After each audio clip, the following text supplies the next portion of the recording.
Baik, Bapak Ibu, para pemirsa Cilote Wanipin, hari ini kita bersama dengan Bapak Miko Kamal. Bapak Miko Kamal ini salah satu bakal calon wali kota Padang. Insya Allah. Iya, Pak Miko? Insya Allah. Insya Allah. Dan tentunya kita akan bertanya ke Pak Miko. Kalau calon atau balon wali kota Padang tentu punya konsep. Apa yang mau Pak Miko perbuat untuk kota Padang ke depan? Konsep apa yang Mbak Miko tawarkan untuk rakyat, ya, untuk masyarakat Kota Padang ini ke depannya? Silakan Mbak Miko. Terima kasih Wan Ipin, pertanyaan yang sangat bagus ya. Kan kalau mencalon, betul bukan sekedar mencalon aja, pasti ada yang mau dilakukan atau ada yang mau dikerjakan kalau nanti insya Allah terpilih jadi wali kota gitu. Sederhananya saya mau ngomong gini, bahwa saya itu ingin atau mencita-citakan, menghasratkan sekali kota ini menjadi kota yang layak huni. Orang sering juga menyebut sebagai kota internasional. Jadi kalau saya nanti bicara kota internasional, itu sama dengan kota layak huni. Kota layak huni itu adalah kota yang memang setiap orang yang tinggal di situ dan setiap orang yang berkunjung dia aman, nyaman, sehingga kemudian orang itu betah untuk tinggal berlama-lama gitu. Nah, apa standar dari kota layak huni itu? Satu adalah air bersih. Nah, air bersih itu bukan hanya sekedar air mandi gitu. Kalau sekarang itu kan ada namanya perum kalau dulu namanya PDAM ya. Sekarang namanya Perumda. PDAM itu apa? Kalau sebenarnya singkatannya itu adalah perusahaan daerah air minum. Padahal sebetulnya faktanya belum lagi perusahaan daerah air minum, tapi perusahaan daerah air mandi gitu. Jadi cocok dibuat untuk mandi, tapi tidak cocok untuk dibuat air minum. Nah, dalam sebuah kota yang layak huni itu, setiap orang yang menggunakan air yang keluar dari keran itu, dia bisa meminumnya langsung.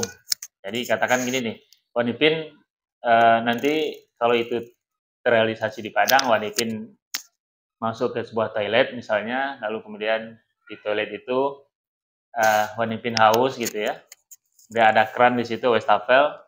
Nah, Wanipin buka mulut Wanipin, kemudian buka kerannya, mulutnya itu di bawah keran itu, dihidupkan keran, lalu kemudian air itu bisa langsung diminum. Gitu. Nah, begitu benar. Jadi airnya layak diminum, bukan hanya sekedar layak untuk mandi atau cuci mobil gitu. Kemudian yang kedua, indikator yang kedua adalah transportasi umum. Transportasi umum itu mesti bisa melayani semua warga gitu. Karena apa? Karena tidak semua warga kota itu yang secara ekonomi berkecukupan, ya, punya uang banyak yang bisa beli motor, bisa beli mobil gitu ya. Nah, sehingga kemudian yang dibutuhkan masyarakat itu adalah transportasi umum yang aman, nyaman, kemudian cukup secara armadanya gitu. Nah, kalau transportasinya umumnya nyaman, kemudian airnya layak minum, nah lalu kemudian orang akan betah tinggal di Kota Padang. Atau kalau bukan dia warga Kota Padang, tapi orang pendatang, orang akan senang untuk berkunjung ke Padang gitu. Nah, seperti itu yang kedua. Yang ketiga adalah soal listrik. Nah, listriknya juga harus listrik yang tidak biarpet gitu. Listrik yang tiap sebentar mati atau padam. Karena listrik ini sangat penting untuk kehidupan perkotaan pada hari ini gitu. Jadi kalau listriknya tiap sebentar mati, listriknya itu tidak stabil arusnya, orang yang nanti mau berusaha di Kota Padang itu juga mikir-mikir gitu. Nah, sehingga kemudian dibutuhkan listrik yang stabil, dan ini memang bukan semuanya itu ada di kewenangan di pemerintah Kota Padang. Soal listrik misalnya, nah, pemerintah Kota Padang itu mesti berkoordinasi dengan badan usaha yang mengurus listrik itu, yaitu PLN. Kemudian yang keempat indikatornya itu adalah jalan gitu ya. Jalan itu, kalau kita bicara jalan, kita juga bicara tidak hanya bicara jalan yang jalan besar ini aja, tapi juga bicara trotoarnya. Jadi bicara jalan, bicara trotoarnya harus layak, trotoarnya harus bisa diakses oleh semua orang, termasuk juga para penyandang disabilitas. Nah, saya sering menyebut soal trotoar dan jalan yang layak itu yang bisa diakses oleh para penyandang disabilitas itu seperti kita punya konsep beli satu dapat dua. Maksudnya apa? Maksudnya adalah ketika dia bisa diakses oleh penyandang disabilitas, pasti pada saat yang sama dia juga bisa diakses oleh orang normal, orang yang tidak dengan kebutuhan khusus. Gitu. Tapi sebaliknya, jika hanya bisa diakses oleh kita yang normal ini, dia belum tentu lagi bisa diakses oleh para penyandang disabilitas. Nah, jadi itu harus dipastikan.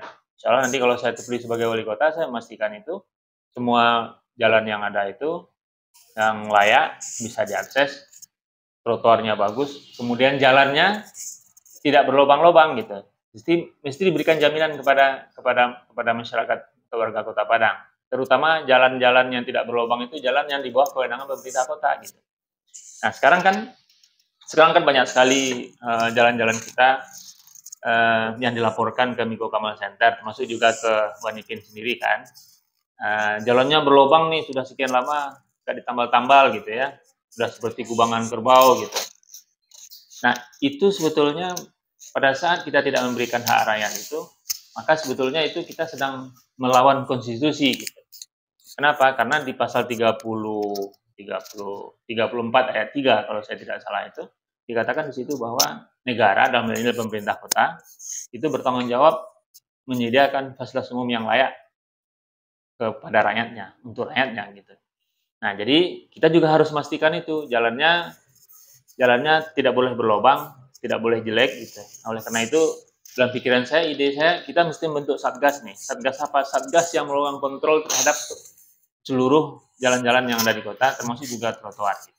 Jadi kerjanya apa? Kerjanya satgas itu tiap hari dia bekerja melihat mana nih jalan yang berlubang nih, mana trotoar yang tidak layak, yang permukaannya sudah terkelupas. Nah, kemudian dia lapor ke PU gitu ya, lapor ke atasnya kalau satgas itu di bawah PU.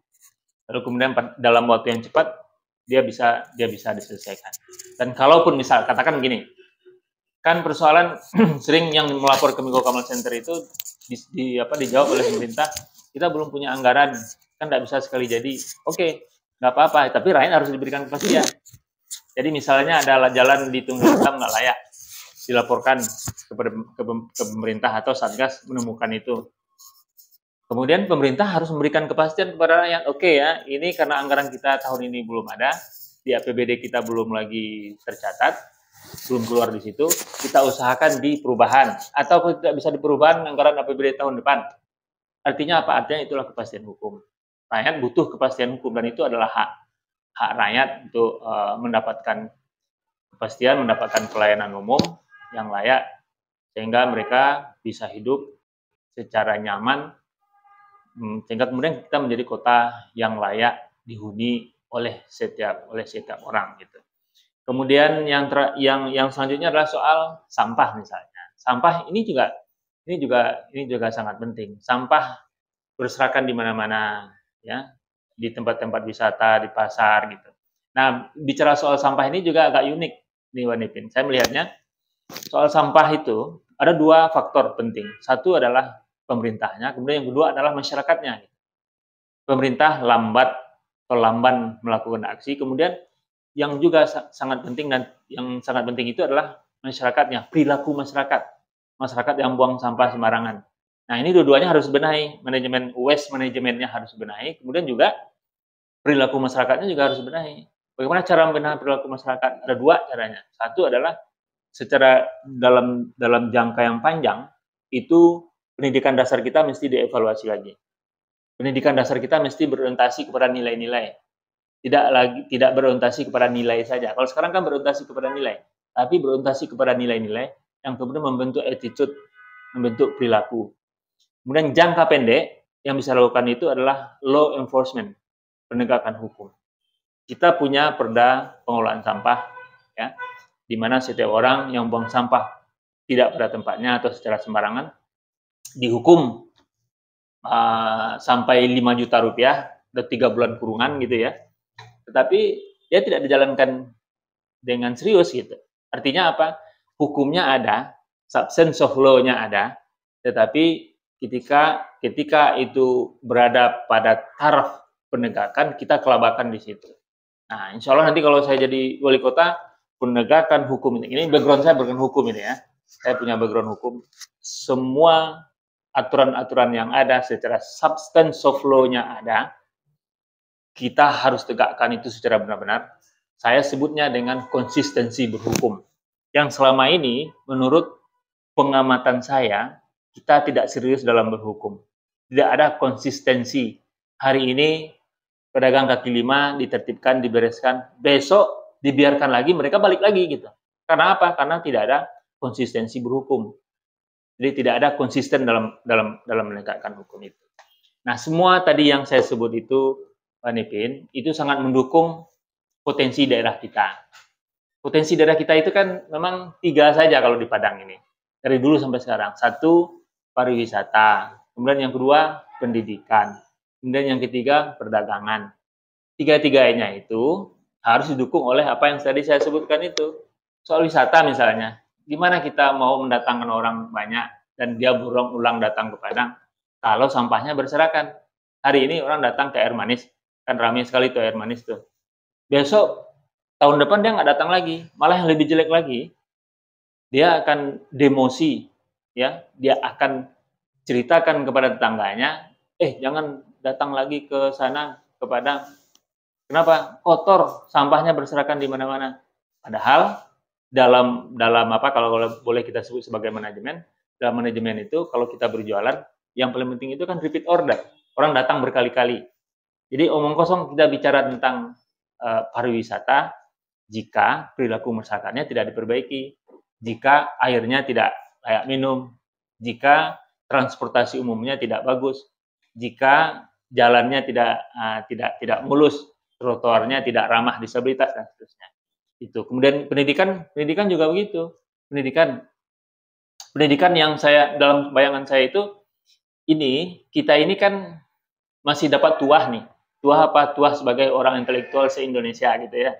Kita banyak para pendiri bangsa berasal dari Sumatera Barat. Orang nyebutnya kalau Sumatera Barat itu kan Padang kan. Itu adalah sebuah tuah yang sangat bagus gitu. Jadi artinya apa? Artinya saya mau katakan masih banyak sih sebetulnya orang se-Indonesia ini mau menyekolahkan anaknya ke Padang gitu. Ada perguruan tinggi, ada UNAN, ada UMP, ada Bung Hatta gitu ya. Ketika mereka menyekolahkan di sini, makin banyak orang sekolah di sini, itu kan ekonomi jadi bergerak kan.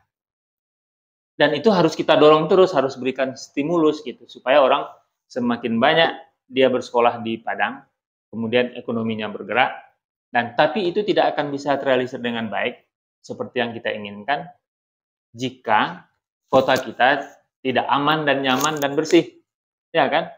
Kan orang tua jadi mikir nih, wah kalau saya sekolahkan anak saya ke Padang, dia aman nggak di situ? Kalau saya sekolahkan di situ, dia perilakunya bisa jadi baik nggak gitu. Nah, jadi tadi pariwisata, kemudian pendidikan, dia berhubungan dengan apa yang saya sebut tadi itu. Kemudian perdagangan juga begitu.